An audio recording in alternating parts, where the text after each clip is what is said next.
and they're in a boat with a number of divine personages. It's that boat that will eventually take the king, in different forms of that boat, that will take the king through the 12 stages or the 12 hours of the night.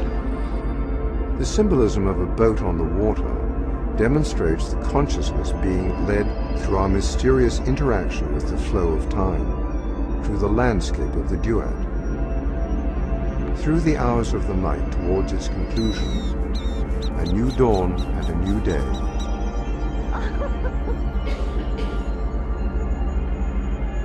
Here, the constant flow of time is symbolized as a river, which gently, inexorably leads the inhabitants of the boat through the stages of transformation.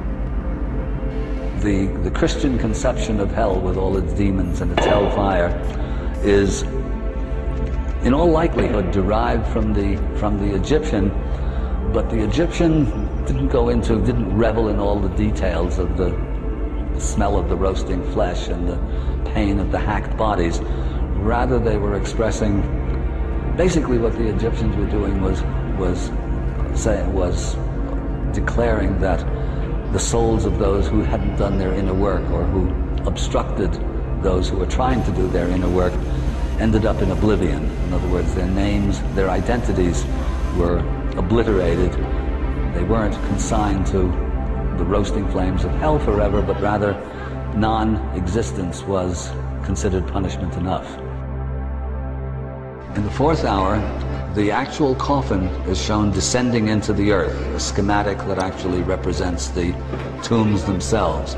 You see the coffin in red, the larval forms in front of it, and the coffin is actually going to its final resting place.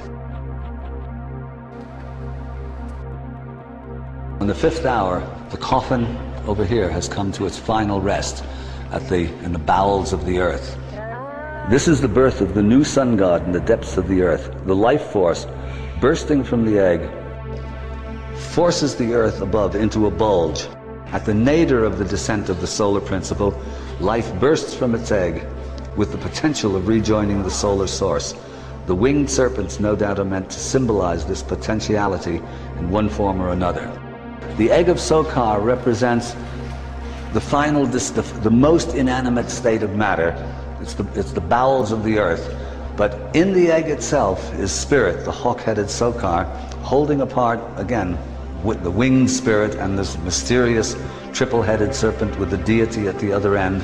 But the power of immanent life within it. In other words, this represents the power of life to reascend and become spirit.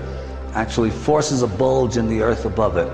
Still in the register above that, there's a mound of earth on either side, two birds representing Isis and Nephthys, and a scarab underneath, buried in the earth, pulling the tow rope that's attached to the solar bark forward and upward.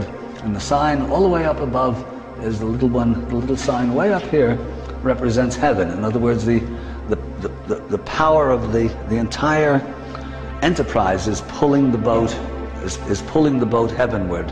It's from its resting place up eventually through its stages of transformation to the heavens. This is the culminant moment of a life well lived.